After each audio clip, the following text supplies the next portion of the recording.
Good evening and welcome to tonight's council meeting. I'd like to call the meeting to order. First thing I'm going to ask for is agenda changes. Mr. Mayor, staff have no changes to present to the agenda this evening. Okay. Next, we'll open up for public forum. There is nobody in the audience, so we'll close the public forum and move on and ask for the approval of the consent agenda. Mr. Mayor, regarding the consent agenda on the Kansas Rural Water voting delegates, are they already put in or do we need to state their names now? We will put them in. You'll put them in? Yeah. Okay, and they'll remain as they are then? Yep. Okay. With that then, Mr. Mayor, I'd make a motion to approve the consent agenda as submitted. Second. Have a motion and a second to approve the consent agenda. All in favor, say aye. Aye. Opposed, same sign. Consent agenda passes. We have no unfinished business tonight, so we'll move on into new business. First item under new business is council president selection. So every time there's an election, when we reassemble, we always reelect or elect a council president. So we'll open it up for you as the council to make nominations and so forth at this time. No, I'd like to nominate our current council president, George Torres. Second. Okay, we have a motion and a second to continue with George Torres as our council president. All in favor, say aye. Aye. Opposed, same sign. Congratulations, George. You have to do my job when I'm gone. All right. Next item on the agenda is city Christmas decorations. This has been on a past agenda. I think probably Grant has something for us on that this evening. Is that right, Grant?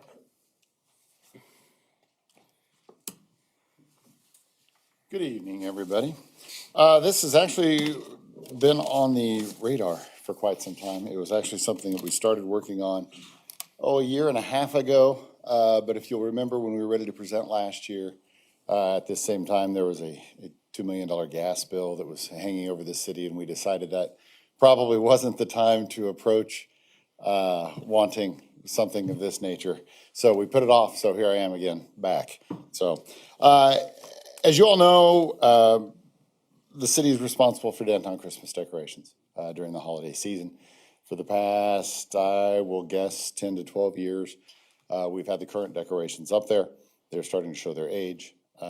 Also, a little bit of wind damage this year may necessitate some repairs to those. What we did, and as I say, we started this over a year ago, went out searching. The sounding board that I used to bring this to you was the Parks Rec advisory board. They were kind of my second set of eyes. I do not have any business making artistic decisions at all. So I use them as a sounding board for choices, and it is amazing the choices that you can find for these.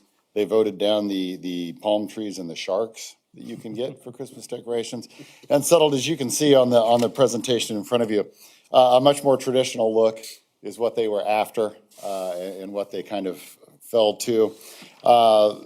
This quote originally was from Temple Outdoor Decor, which in the last 2 months, 3 of the major players merged together and formed this holiday outdoor decor a company. So the Temple is part of that.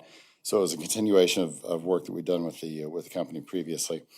As you can see, our downtown set up the way it is now is 22 pole decorations that you see up and down. You know, they've been the bells, the stars, the Christmas trees. They would all be matching wreaths, as you can see on the second page. It's the one that says the 22 pole mounts. The look that they agreed on or wanted to push forward was one that not only showed well during the evening hours, but also during the day. A lot of the newer ones you will note in towns are the lights themselves. They look great at night, but there's not much to them during the day. So that was important that the green work was presented along with that. The 2 additional things that are presented on this quote, in addition to the 22 pole lights, are a swag to go across Main Street. Harking back to the more traditional look. I don't know if It's a Wonderful Life is what they're drawing from, but the look of something going across Main Street where traditionally the old Welcome Old Settlers banner has hung, is what they were thinking. That is listed there as an item as well. And then two, the swinging bridge is somewhere else that thought was a good idea to kind of tie all of the decorations together. So one of those items is listed as a skyline for the swinging bridge decor.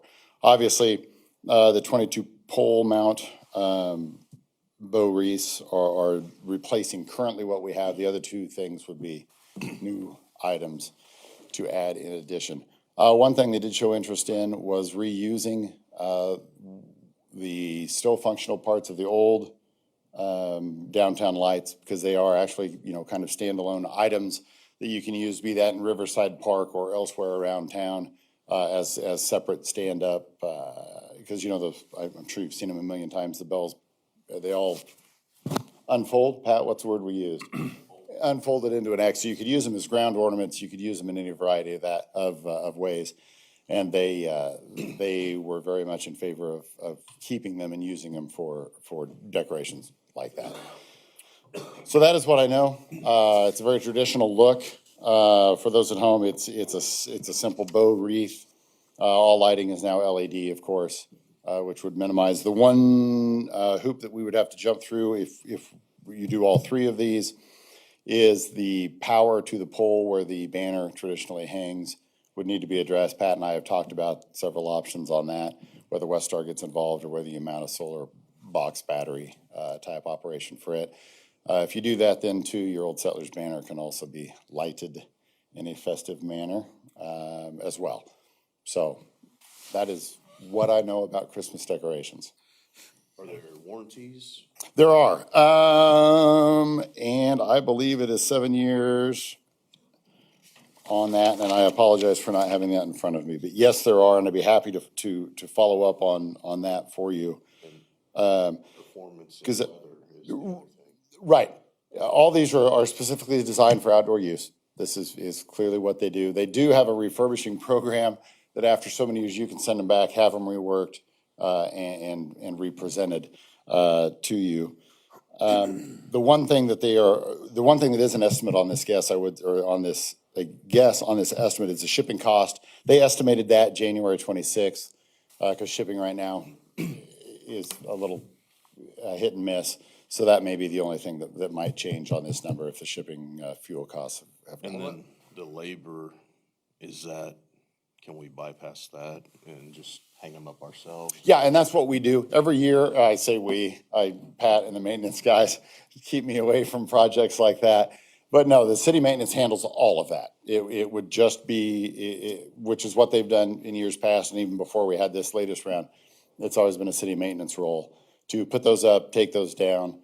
We store them in our maintenance facility there. So, and these, I would throw out new LED lighting, weigh a lot less than what is currently up there now. So as far as pole longevity and things like that, this is a step in the right direction.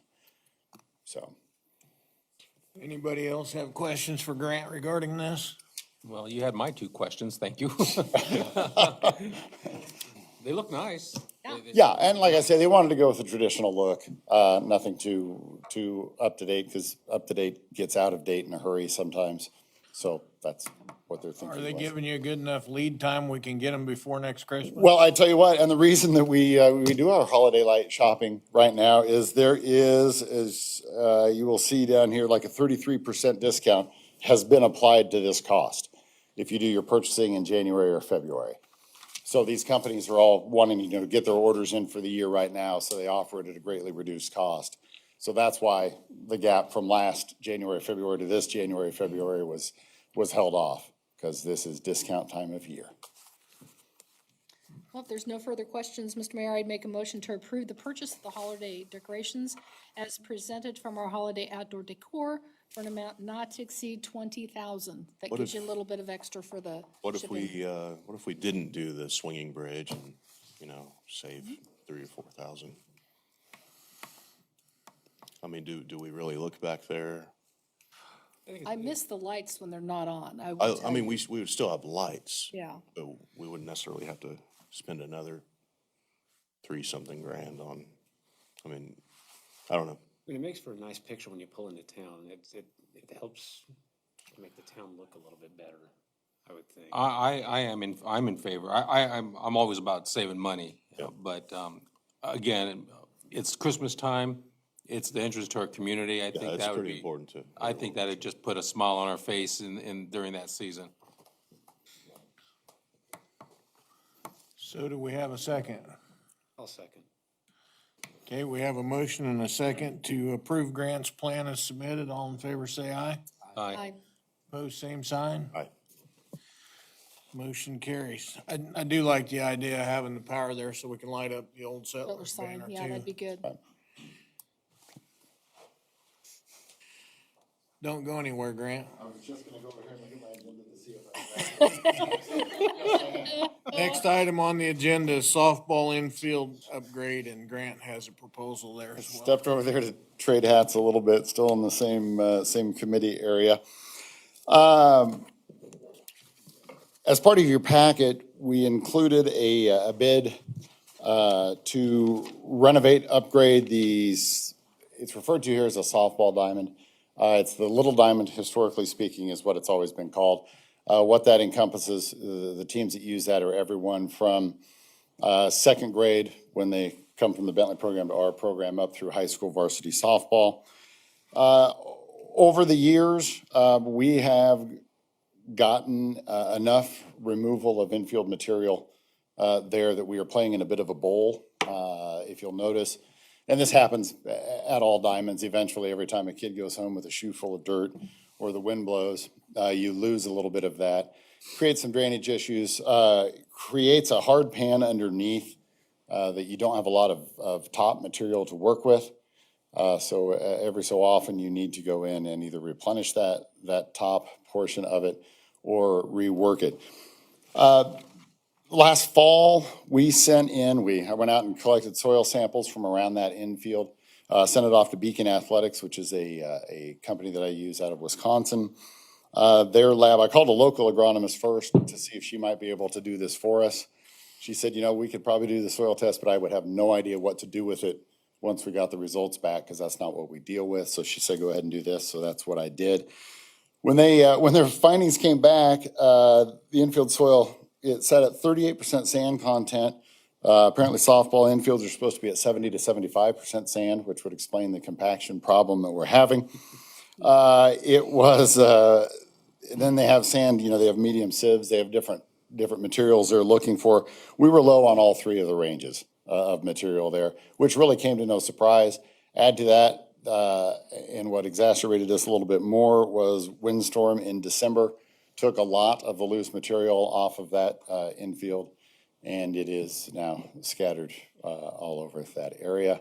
So not a lot of work, a lot to work with. I've been out there the last 2 weeks watering and nail dragging, trying to work up the top to see what we have to work with. It's been a concern, and part of that is rec level teams. The quality of infield play is not super important to the activity. The fact that the high school softball team uses this infield as well is a little bit more of a concern to know what level of infield you're playing on. So that's what we did. As you may or may not have noticed, last fall, went in and overseeded the entire outfield there with both ryegrass and fescue. So the grass is as good as stand. It's like buying one new car, then your other used car looks terrible. So you improve one thing and you need to make the step and improve the next. The Beacon Athletics is who steered me toward Midwest Laser Leveling, the company that has the quote involved here. They are out of Topeka. As you see, their quotation was, they came out and did, after we did the soil test, they came out and did laser readings of the infield. Fortunately, the way our infield has bowled itself out is this project would not affect the grass at all. The lip sits in such a way that they would come in, they would laser level the base that's there now, which is basically what we're working on for drainage, bring in 100 tons of the Dura Edge Classic infield mix to put on top of that to finish dress it then. So we're not having to do tear up the entire thing. We don't have to invade our grass that we just redid. So they would come in, do that. It would be a 1 or 2 day project is all for them. I talked to them today on scheduling. I said they've got some big projects going, but have day gaps in there, that it would be they call us, they're here the next day to work on it. We would work with the high school, if it's going to be relatively soon, which you made it sound like was a possibility. We would work with high school to get their practices rescheduled, and it would be game playable immediately. So there's no delay in waiting for the infield to settle or anything like that, just watering, dragging, and getting it up to snuff. So this is one step in a long road of renovation needed down there. I think it's a good step. If major changes are made, obviously this material that you put down can be, if we move the diamond or decide to realign somewhere down the road, you can reuse these materials just by excavating, saving, and then using them on the next field too. So it's not a throwaway project if changes are made to that facility. It's just an update to the existing infield. Midwest Laser Level, is this the base of their business, or is this something else that they do besides? They do a lot of this. In fact, Sam has used Midwest out at the golf course. They do lots of sports turf. What did they do for you? They did Bermuda seating. They do a lot of sports field work. Okay. Out of Topeka. And quite honestly, and I didn't know that when I was dealing with him, just in conversations with Sam, he's like, yeah, we use them at the golf course too. And like I say, they are out of Topeka, so they are a relatively, they're Kansas-based, relatively local company, which makes them getting here a whole lot easier too. In fact, one of their workers, they called around Christmas and said, hey, one of our guys is down your way visiting family, and that's when they came by and did the laser for us, because he was here already. What was the name of that company we used on the big diamond? We used out of Inman, Turf. I don't know if we're crying out loud. Stump the panel. Is there any particular reason we didn't seek them out for a quote on this? No, the reason we ended up with Midwest Laser Leveling is the fact that we used Beacon Athletic out of Wisconsin, and they specifically mentioned that this is who they use in our area. And then with Sam having used them before, it seemed like the background work had been done already on that. I tend to think that in the past, me throwing dirt on there and trying to fix a problem hasn't been the answer, because I do not know as much about infields as these professional companies do. I tend to give them credit in knowing what material we need, and as you can see on that printout, it talks about the different classifications that they use. We're using the base entry material, but I tend to put a lot of stock in companies that have done it before, and they specifically do what we need done. Does that make sense? I think some of our projects, we rely a little too much on how do I say this? Me being able to fix the problem in the short term, but a little longer term answer like this needs to be handled by someone that's done it before and knows what they're doing. What about, the other thing, like the fence repair, the unsafe bleachers? Right. All things that we need to tackle. Can we roll any of that into this, or is I would that be, a waste? if this leads us into a bigger conversation about that facility down there, one that has been ongoing. I don't know how well versed you all are on that. Yeah. Between the school and ourselves, about what my uses are as rec guy, what their uses are as varsity level fields. That is a conversation that probably needs to happen. In the past, and this was a little bit what happened with the pool 13 years ago, I was afraid to do any upgrades to that pool, knowing and hoping that there would be a major change made. You hate to spend, $10,000 in the next year, tear it all down because you got $1 million project going. Right. And we're kind of in that boat too. I really think the city and the school need to get together and decide, if they're going to continue to play down here, how we steer this to their level. Like I say, what they need at a varsity level and what I need for, multiple diamonds of third graders, totally different things. So that leads into a bigger question. And honestly, our next two things we need to look at are the bleachers and the lights down there, which, as I mentioned with this infield improvement, would be things that we could further on and use again if another project comes along. But yeah, this is step one, I think, Josh, to answer your question. Step one of renovations that need to be done, even for a rec level facility. So, but it doesn't answer the bigger question of who uses what and how that needs to work at a varsity level. Well, what I'd like to see happen is, I'm not down there all the time, Josh is down there, some of these other people have kids that are down there all the time. They see the needs that we have down there, and some of it is just cosmetic. Right. I think those things we could find in the budget to take care of. Piece by piece. Yeah, piece by Right. piece, and maybe what needs to happen is a couple of us go down there with you, we put a list together and we come back and we present it, and put some kind of a dollar value to this thing, and see what's in the budget, if we can make it all happen. And I'm absolutely all for that. I also have several adults that are willing to volunteer labor, anything, you know. Well, those bleachers needed to be addressed like 20 years Yeah. ago when my kids were still playing ball. Because it's the same bleachers that our kids have. Well, and they added, a piece of wood, but Right. they need to go. And it's a little bit what I addressed earlier is I'm comfortable with this company because that's what they do. I think we need to start bringing that mindset to more projects in our parks and in our rec area, that maybe we're not the ones that need to be hands-on. Small cosmetic stuff, volunteers, absolutely. Major things like building bleachers or infield dirt or lighting, I think professional, this is gonna sound bad, Well, I think professional help is needed. what we need to do this evening is decide whether or not to approve this infield work, and then probably slate some of this conversation for a work session, after some of the council members have maybe walked around with you Sure. and made those lists, so let's stay on topic tonight and make a decision on this infield project, and then we'll look at that other stuff at a work session, so. Any other questions, council? I'll make the motion to approve the upgrades to the softball diamond infield for project amount not to exceed $28,000. I'll second. Have the motion and the second for the softball infield upgrade. All in favor, say aye. Aye. Pose same sign. That motion passes. Thank you, Grant. Awesome, thank you very much. I'll try not to pick on you anymore tonight. Actually, I'm not done yet. He's not done. Oh, you're right. Next on the agenda is a request for the use of Riverside Park, so that would fall under Parks and Recreation as well. To the new members of the city council, I promise that I'm not here all the time doing this. I promise.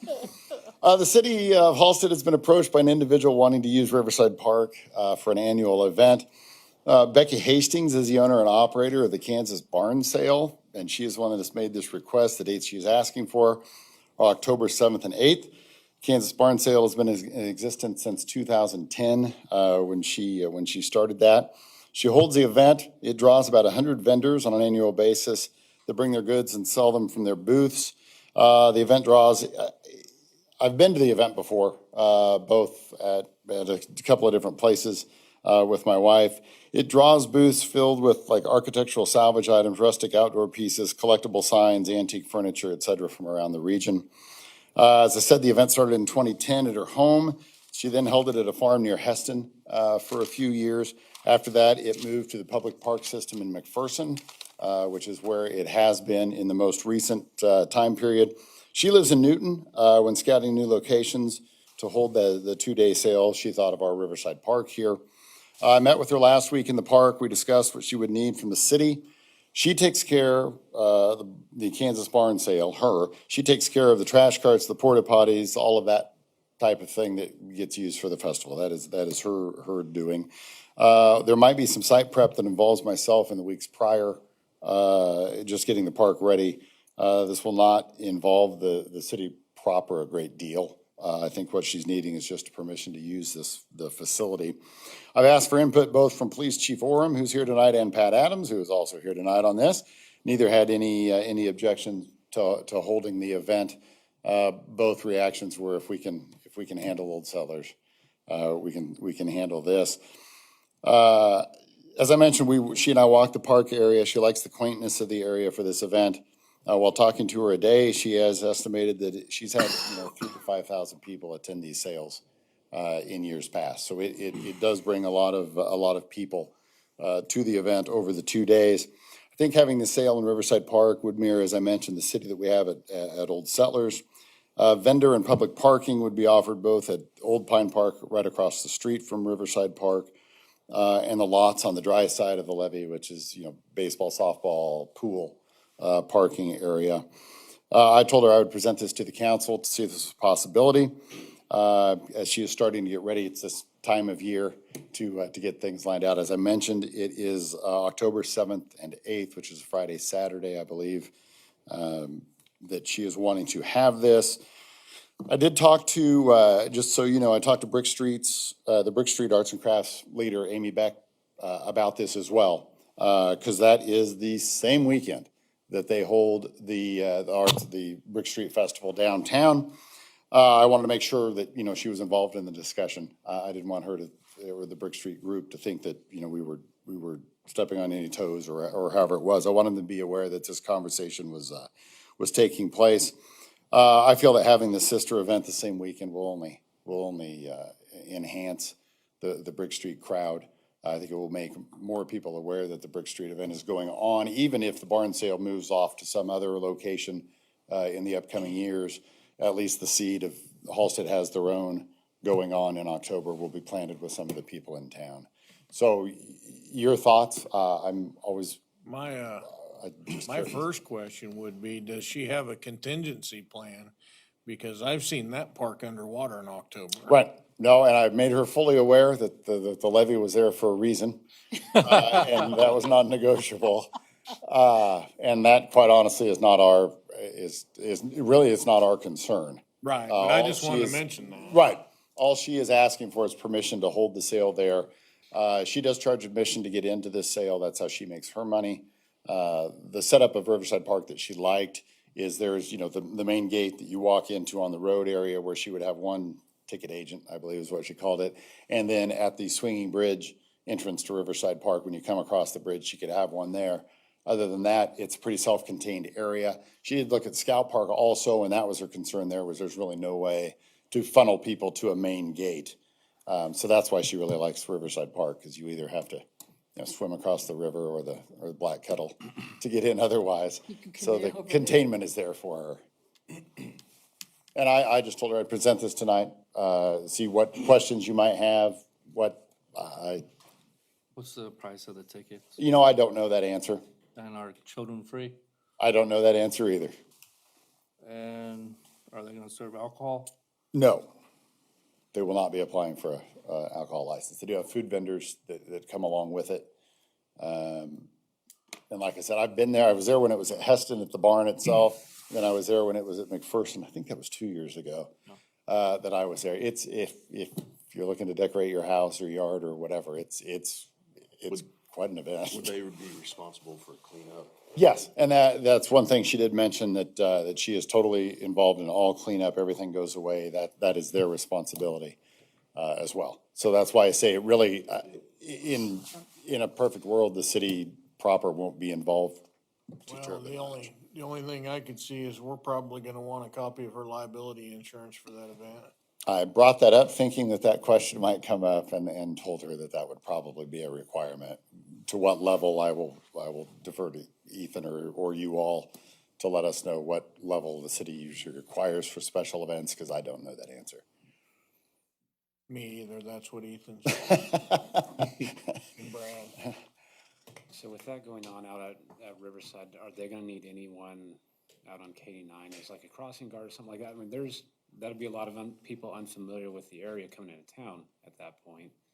Right, and it kind of leads, I'm glad you brought that up, because it kind of leads to a conversation that Ethan and I had about that, is, it's always a concern a bit at Old Settlers. I think if we're gonna have an event like this, and we've got Old Settlers every August, we might consider having some signage developed or, flashing light major announcement to cars coming in on 89, that there is a city event going on, because we all do it. I mean, it's 55, don't listen, police chief. It's 55 until you think about when it's not. It's just, it happens that way. So I think any additional signage out on 89 to let cars know, especially on a non-Old Settlers weekend, most people are aware Old Settlers are going on.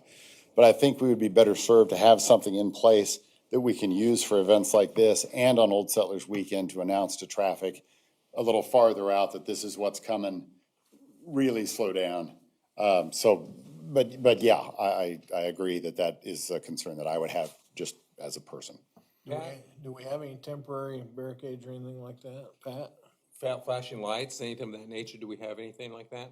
Not bad, no. Yeah, maybe we might consider costing some of them out and having some signage made up. And With that being a state highway, though, wouldn't the state have to get involved in doing that? Temporary placement, not necessarily in every instance. If it's permanent in nature, absolutely, they require it. So definitely temporary. Okay. Only thing I worry about is the people that are gonna be on Main Street that weekend selling their products. Right? There's only so much money that can go around. Right. When people show up to events, so that's something to consider, because you want them to make as much because they work hard and they don't have a storefront, and they're residents here. Right, and that's that's why I called and talked to Amy first, to get her take on it, to see, I think, and I don't want to speak for her at all, but my take on it to her was the increased number of people brought to town. Because I don't know what Brick Street Arts and Crafts draws, but it's a fairly local crowd. This is more a regional event, so I think your crowd growth would offset that concern. I think you get enough extra foot traffic down there to make the difference. And quite honestly, if it turns out that that's not the case, this is a one-time event we're approving. And if Brick Street says, that really didn't work, then you all can make that decision whether you want this event to come back again or not. maybe in my a mind. weekend possibly. Right, or pick a different weekend. I was pleasantly surprised because I think the worst case scenario would be having them back-to-back weekends. I think that would be worse than having them the same. Seems like the more traffic, the better. Right. So, but yeah, no, Derek, I'm glad you brought that up, because that's what I talked to Amy about today too. I've been to that Brick Streets Arts and Crafts Fair several times. It doesn't take a full day to get through that. So, you spend half a day there and half a day up at Riverside. I don't think it's really built up that much. Right. And, I think the last time I looked, it was about $10,000 to have the porta potties and wash stations and trash. I believe that's what the city paid. Okay, I don't know that answer.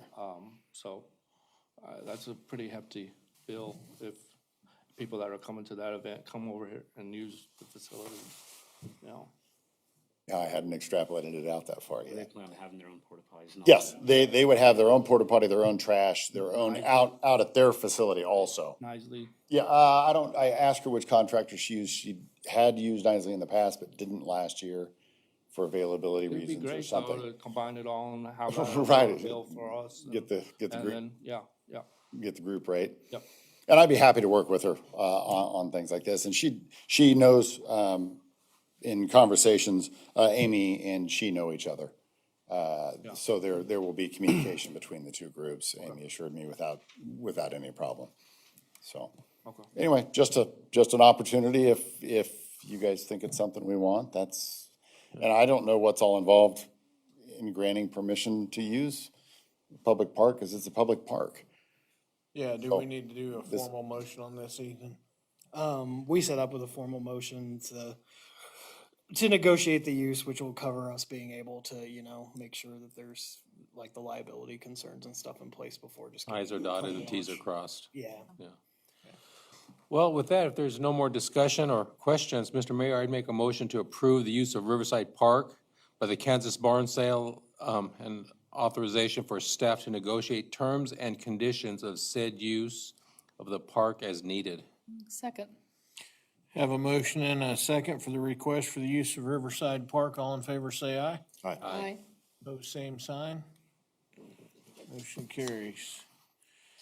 Okay, now I think we're done with you, Grant. The only thing that concerns me is E7 is listed as grants discussion.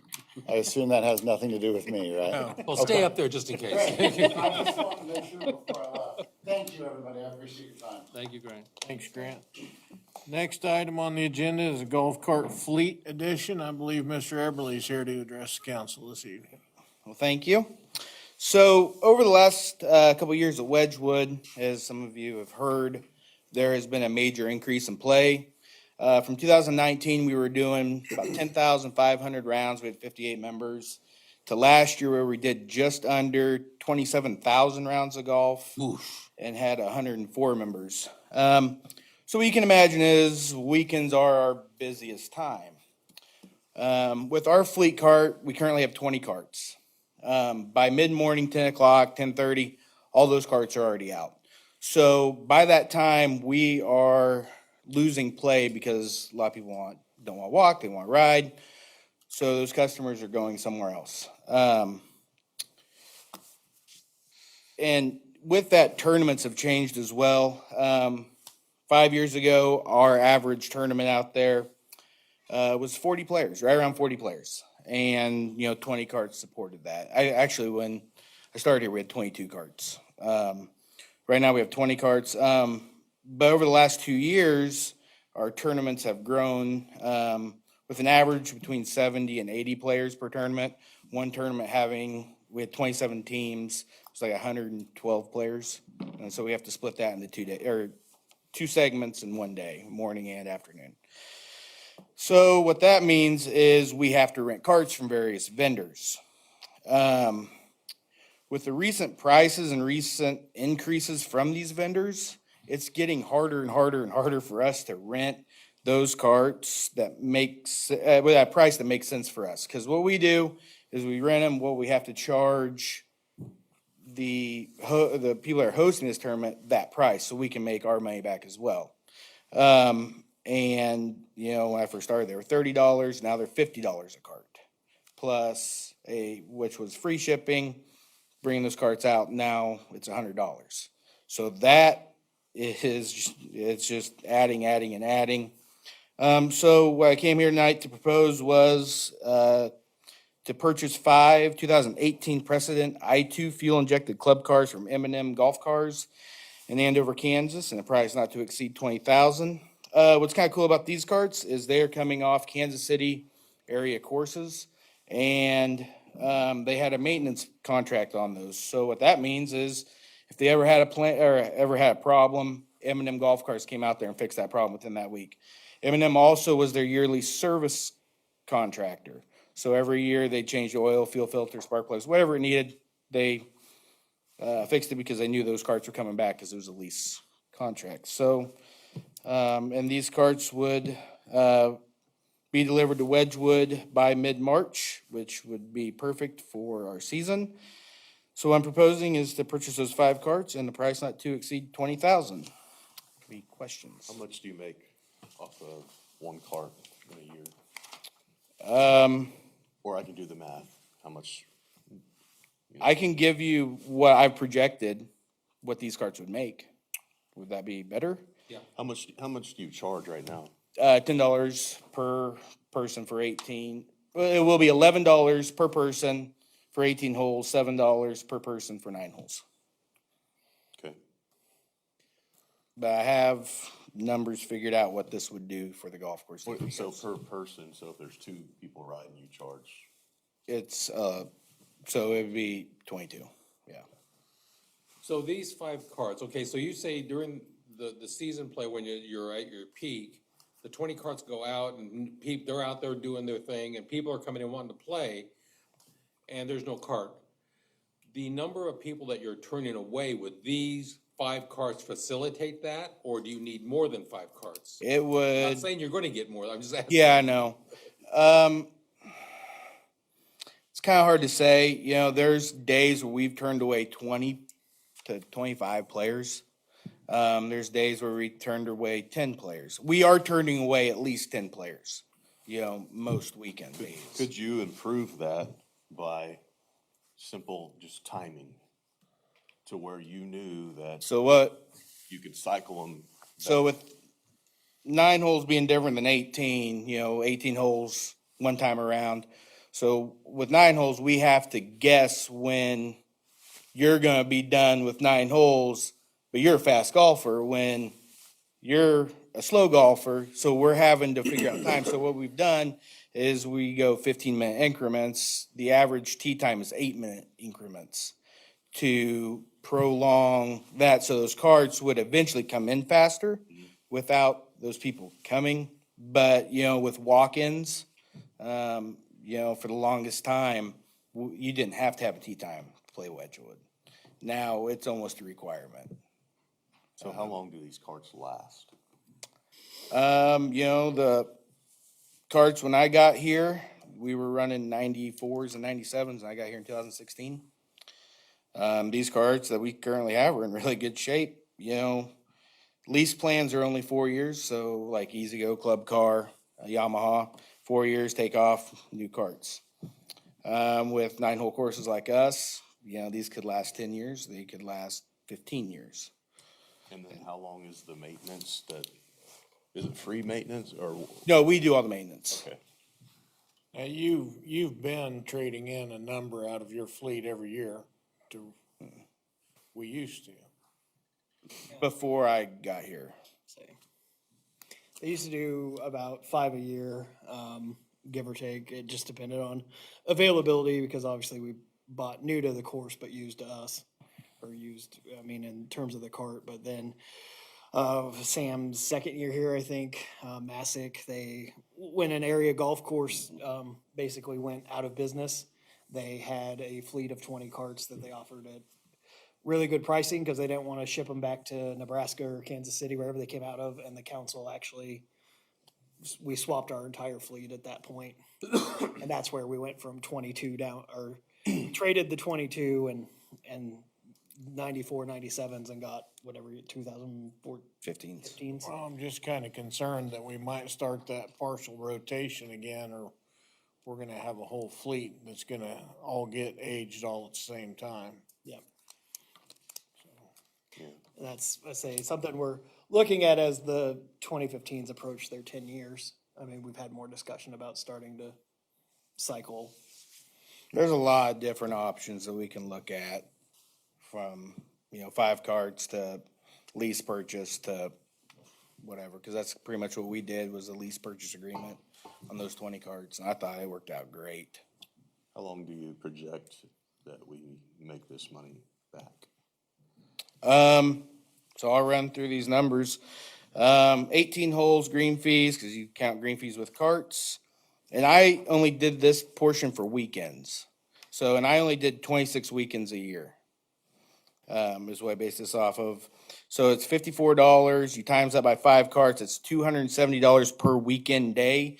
Times that by 52, that's $14,040 that we would make on the carts with 18 holes, 2 players. Another big thing that we host is Thursday Night Golf League. Right now, there's 54 players in that, and I've heard that there's a waiting list that they will probably be adding to if we do get these carts. So it's $16 per player. You have 2 players, so that'd be 32. And I'd only rent out 4 carts. We'd have 1 backup just in case something were to happen. That's additional $2,816 per year because they go 22 weeks. And then money that we're saving by not having to rent some of these carts for tournaments. Like I said, $50 per cart. And if we didn't have the 5 carts and we just got the 5 carts, that'd be $250.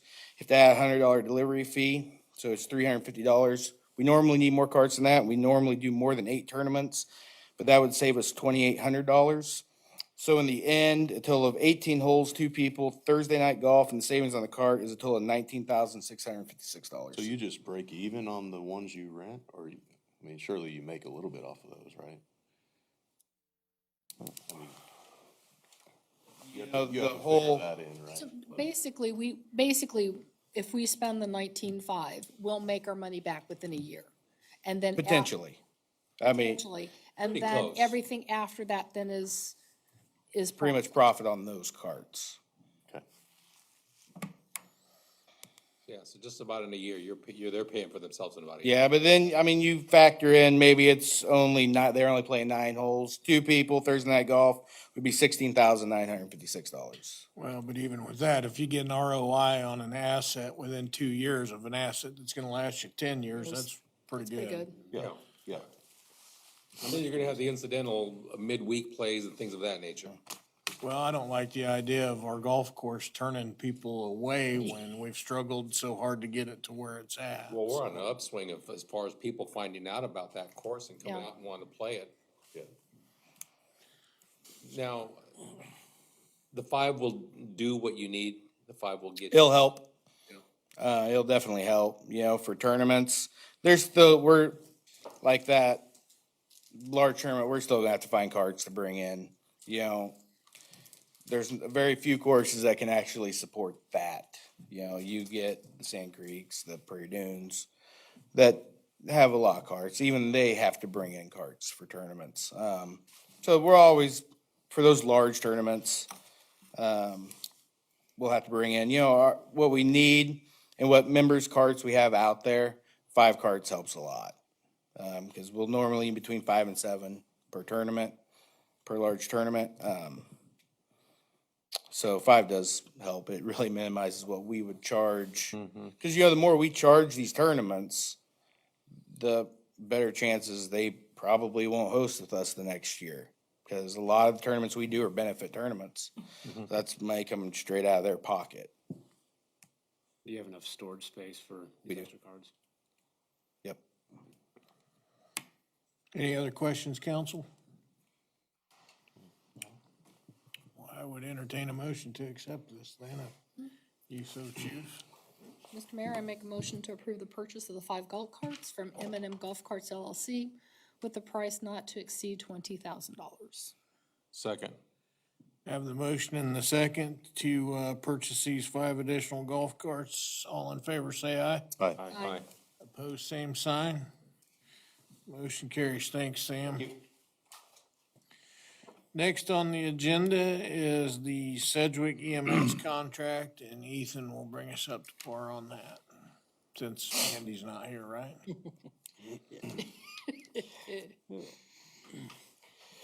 Thank you.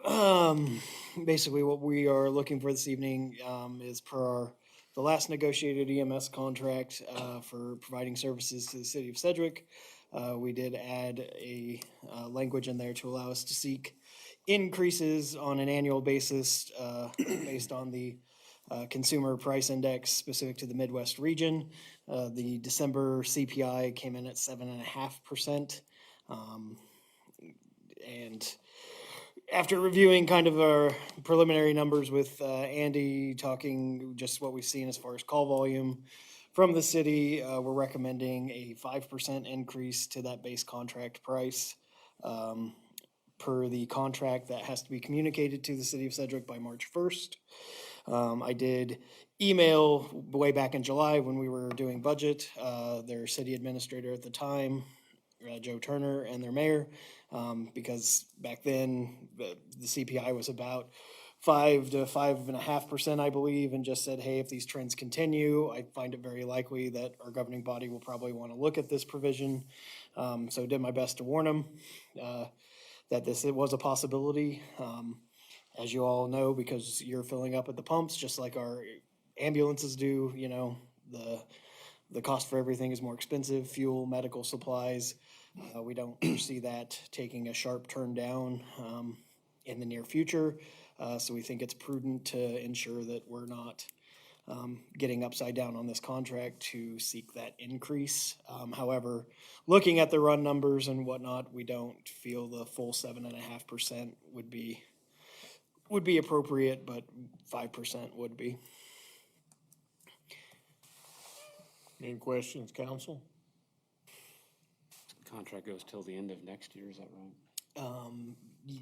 We're in year 2022, and so there's one more year. 2023 would be the final year of the 3-year contract.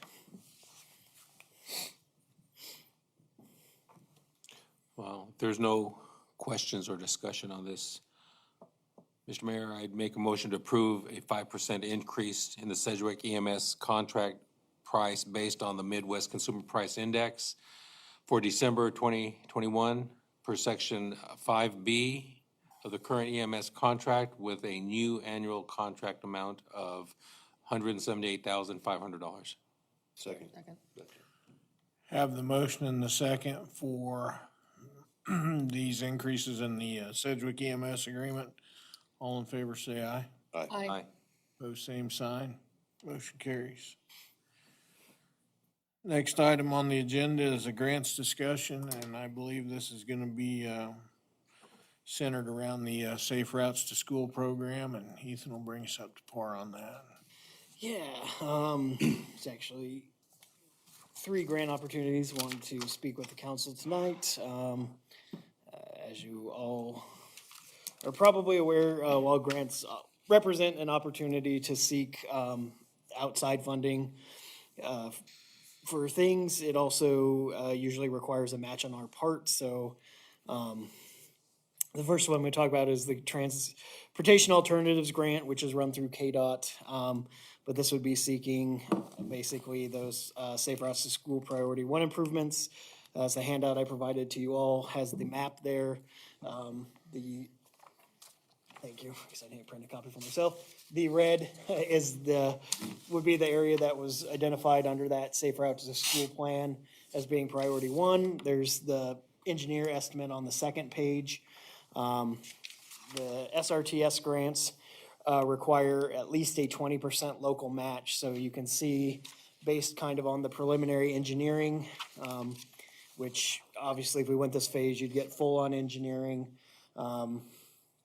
So that number can change, but kind of the estimated work there, and some of it could still be dialed in, more or not. That still talks about like the potential of restriping 6th Street, some things like that. But basically, if the city were to pursue, say, a $400,000 project, or a $400,000 grant, we would be responsible for 20%. If you do more, you usually get more favorable rating in terms of the competitiveness of the grant. So essentially, with that plan that was submitted as part of our Safe Routes to School plan, that called on the city to basically be prepared to go up to $100,000 in local match, which is in the CIP to do. Right now, it's just in the preliminary phases, but obviously there's staff time involved with getting these grants and applying for them, or getting in Lochner per their contract to help us with this. This one, if we applied for, we should know hopefully by the end of the summer whether or not the city was approved or not. But it's one of those of, once you start that application process, and if you're applying and awarded, then, that really starts the ball rolling, that we are gonna do these improvements, and that means that money is gonna be obligated and so on. So this would, of course, keep us in line with our strategic plan, in line with the Safe Routes to School. That was developed through that committee, which Mayor Travis also sat on. The final plan was basically approved by the council in November last year, so this would get our ball rolling there. The next grant opportunity is a Building a Stronger Economy grant, or a BASE grant. The state just announced this. These require 25% local match. The purpose of the grant is basically, as the name, Building a Stronger Economy. So some examples of things that this grant could be used for: you can use it for new development of business or industrial parks, including infrastructure. You can use it for work on railroad spurs, or just improving, existing roads, sewer, etc.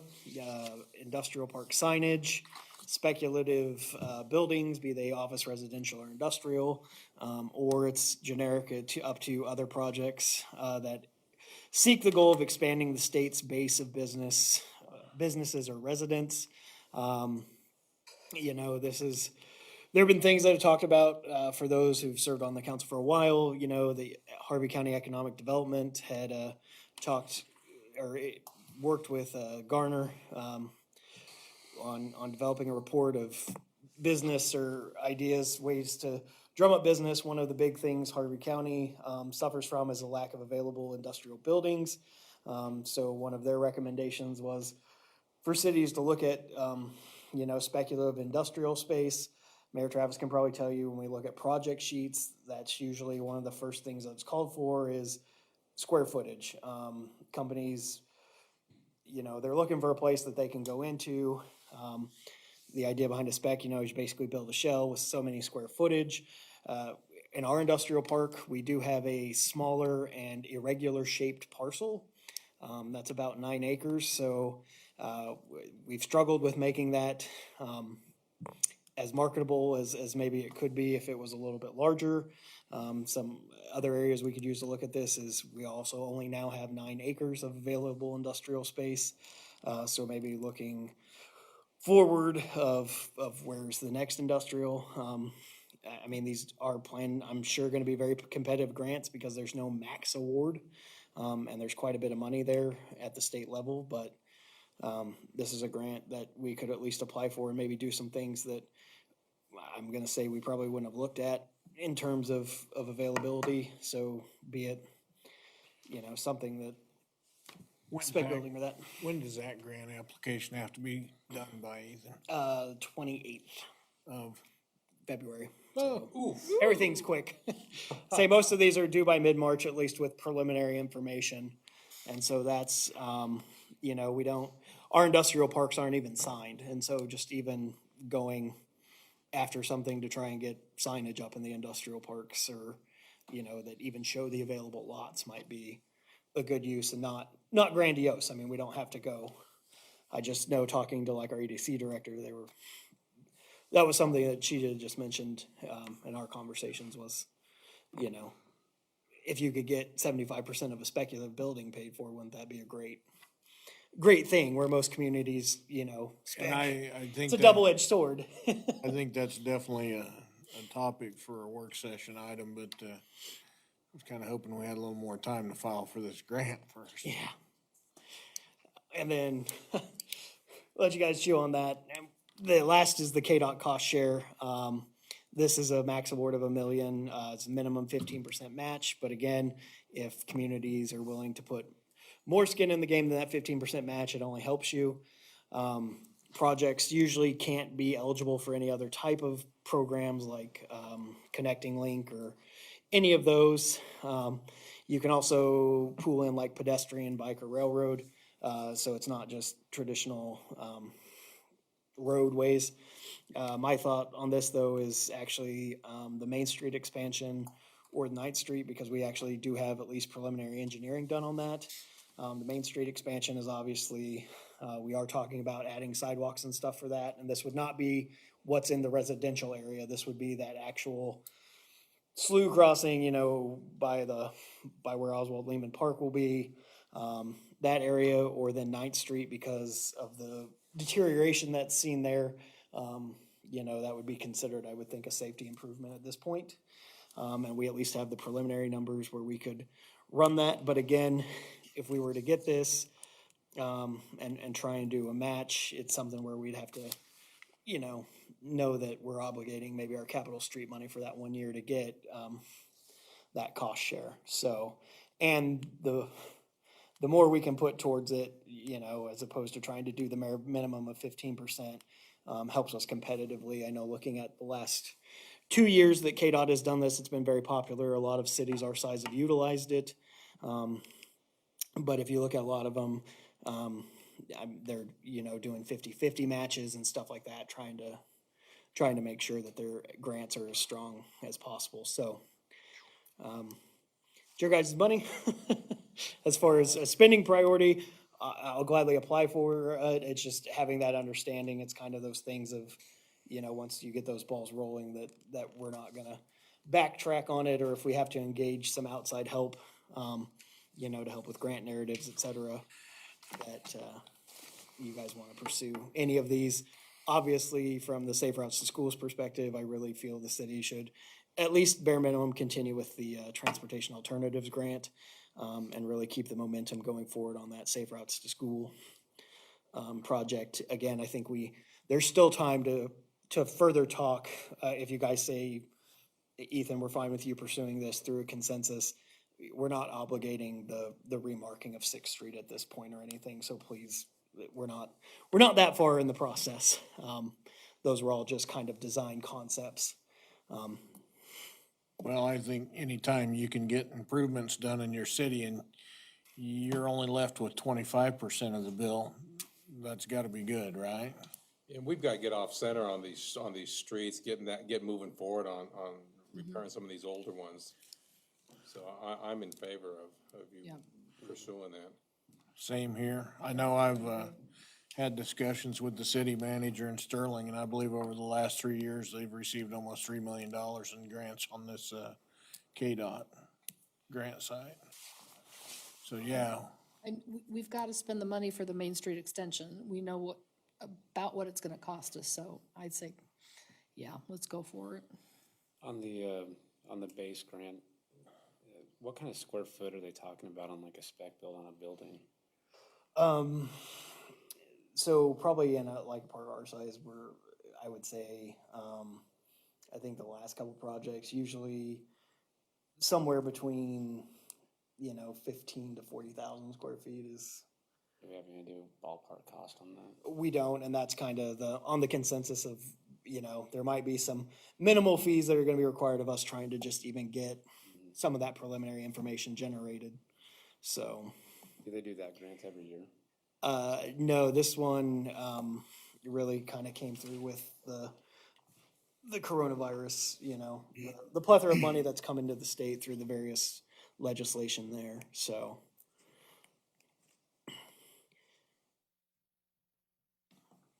And it'll be interesting to see how and what, because that grant is very open-ended as far as even the applicant, or, there's not, the pool of applicants is wider than just, say, cities. I mean, it's everyone, and then the fact there is no max, even though there's a required match, I mean, was. all right. Well, I believe you got your consensus to move forward on those grants you discussed, Ethan. And next item on the agenda is you want to put together a council work session. So I assume you have an idea about when you'd like to do this. We would say, basically, usually our first quarter one, we already get started on the budget for 2023 and starting those budget priorities. Most of you attended new council orientation, obviously Derek coming on. City Attorney Jantz wasn't able to be at ours to cover some of the stuff he'd like to with new council members. So I feel, kind of taking it for granted, but as we've had returning members to the council that are more familiar with the budget process, I think we'll probably need a little more time just to kind of lay out the basics of the budget and whatnot to help inform the discussion for everyone of what they want budget priorities to be. And then hopefully we can kill two birds with one stone, so to speak, and let City Attorney Jantz present some of the information he would like to cover. Ideally for his schedule and timing, this might be like either a Friday evening or even a Saturday would give us a better window than trying to cram it into a 2-hour during the week type issue, but obviously it's your guys' time and your work session, so I would say though, end of February, early March, it would be kind of the time frame we were looking at to have it, but I know everyone's schedules, and I hate asking for weekend time because I know everyone's busy and even beyond this, but I think that will give us the most return on our investment of time. Well, I will say, starting next week, I am not available on Wednesdays and Thursdays as I have to cover an evening clinical from 5 to 10:30, so that doesn't leave, I'm good on a weekend if yeah, that's I'm where we okay need with to the go. weekend, yeah. I would prefer Fridays, but you know, I'll make whatever work. Now, you know, if we got here at 6, and how much time you think? 3 hours, 3.5 hours? Yeah, See, if we got here at 6, I don't have a problem staying till 9:30, 10 o'clock. If we wanted to meet on Friday, I'm good with that. Or Saturday, I'm good with that also. I mean, this is our job, this is what we need to do. Yep. So, I'm good on Friday or Saturday. So I guess the consensus is you can get with Mr. Jans, see which Friday would work with his schedule and let us know. And since we're doing Friday, it's steak and lobster, dude. I was thinking the same thing.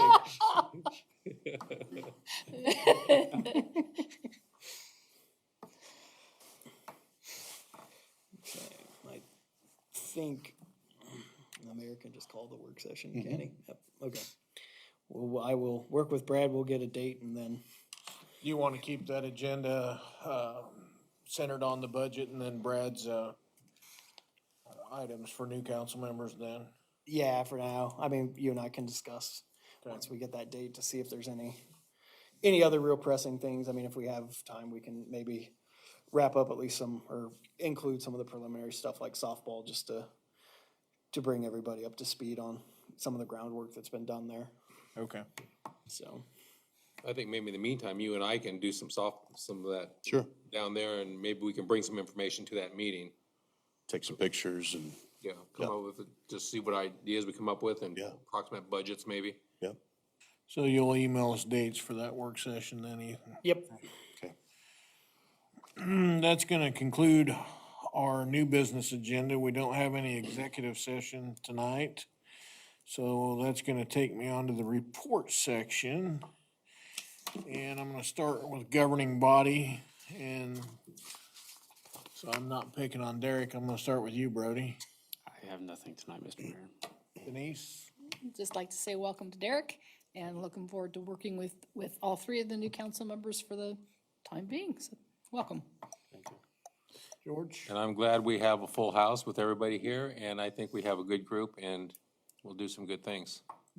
Josh? I agree, thank you. I don't have anything. Derek? Anything? Just to help out as much as I can. So thank you. Well, that takes us to the city manager report. So you're up again, Ethan. All right. January activity for city departments and staff were as follows. Police reported 82 calls for service, 42 traffic stops, and 14 criminal cases. Sergeant Stovall, Officer Miller, and K-9 Eddie presented to the Halstead Lions Club at one of their January meetings, and Halstead Police provided security during the RUP tournament at Halstead High School. 2 of the 3 flock cameras have been installed, and the other camera is awaiting final right-of-way approval. Municipal Court had 17 cases on their dockets in January, with only one of those cases being on both dockets. Over $3,000 in court fines or fees were collected, and staff currently are overseeing 6 active probations. Fire reported 26 calls for service with 12 EMS assists and 5 structure fires, 3 of those being auto aid responses to other communities. Chief Van Scoik has been closing out and submitting final reports for the awarded Kansas Forest Service and assistance to firefighters grants that were awarded to the department. Active classes include the pumper aerial course being taught here in Halstead and firefighter 1 in hazmat, which are being taught in Peabody by Chief Van Scoik. EMS reported 62 calls for service, with 66% of those being in Halstead and 34% being in the Sedgwick response area. Rescue 21, which was approved and purchased last year, has been received and put into service, but is still waiting finalization of graphics. Work continues on the communication and rehab trailer with a plan to be finished in late March or early April. Joshua New has been hired as a full-time EMT for the department, and we welcome him to the team. Parks and Recreation finished the winter rec basketball season, hosting 25 home games in January. Attention is now being turned to rec soccer, with signups beginning on February 20th for grades 1 through 4. Staff began repairs to damages from the December high winds, including the lamppost at Scout Park and dugout at the Ball Diamonds in Riverside Park. Director Williams has also been working and sorting through Christmas decorations following some donations from citizens, consideration of getting new community decorations, and the damage to the community tree to get an idea of what is needed and what can still be used and where. Facilities maintenance and trash and litter removal at the parks and downtown were also completed as weather allowed. Wedgewood Golf reports that their winter equipment maintenance continues. Repairs to the roof cap on the old pump house were completed, and staff are looking into issues with one of the pump motors. On good weather days, Wedgewood continues to see play on par with last year, and another school team will be utilizing Wedgewood this year for practice. Tournament scheduling and membership drives are also currently underway. Public Works has performed street and alley grading, 3 burials and 1 stone setting at the cemetery, removal of the community Christmas decorations, cleared 1 plugged sewer line, replaced a pump at the Cedar Meadows lift station, replaced a gas service and yard line, replaced a water meter, removed the flagpole and base from Old Pine Park across from Riverside Park, picked up 8 Christmas trees, performed maintenance and expanded the burn site area, completed 32 building inspections, 26 utility locates, and the removal of 5 dead animals from rights-of-way. Staff were also busy for several days with preparation for and then responding to the winter weather, including snow removal and sanding of streets. Administration completed year-end processes, including W-2 and 1099s. Worked with Knudsen Monroe staff during their week of on-site visitation for the 2021 audit. Completed monthly utility billing. Began compiling information for the annual State of the City report, which is planned to be presented to you all next meeting. Began initial review of the submitted RFQs from contractors for the comprehensive plan update.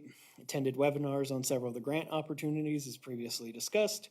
Finished the Kansas Department of Commerce Grassroots Economic Development 101 training sessions and attended the Kansas Association for City County Management Board meeting and winter seminar. You all had substantial interest forms on your desk. Those are required to be filled out per KSA 754302.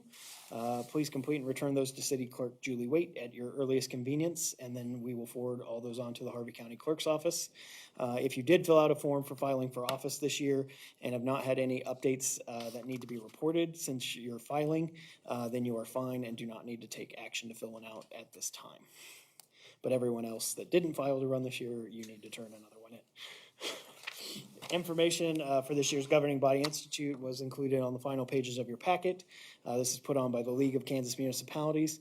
If anyone would like to attend, please let myself or Julie know, and we will be sure to get you registered and room accommodations made for that. It's a really good networking opportunity. There's usually some good training sessions there. So if you all have the time, I highly recommend it. If nothing else, then to at least go network with other elected officials across the state and to hear from the league. They usually have a pretty good presentation about what's going on, like at the State House that affects cities, and so on and so forth. So that's all I have for this evening, unless there's any questions. Any questions of Ethan's report, council? If not, we are complete with our agenda tonight, and I would entertain a motion for adjournment. I'll move to adjourn. Second. Have a motion and a second to adjourn. All in favor, say aye. Aye. Opposed, same sign. We are adjourned. Thank you, council.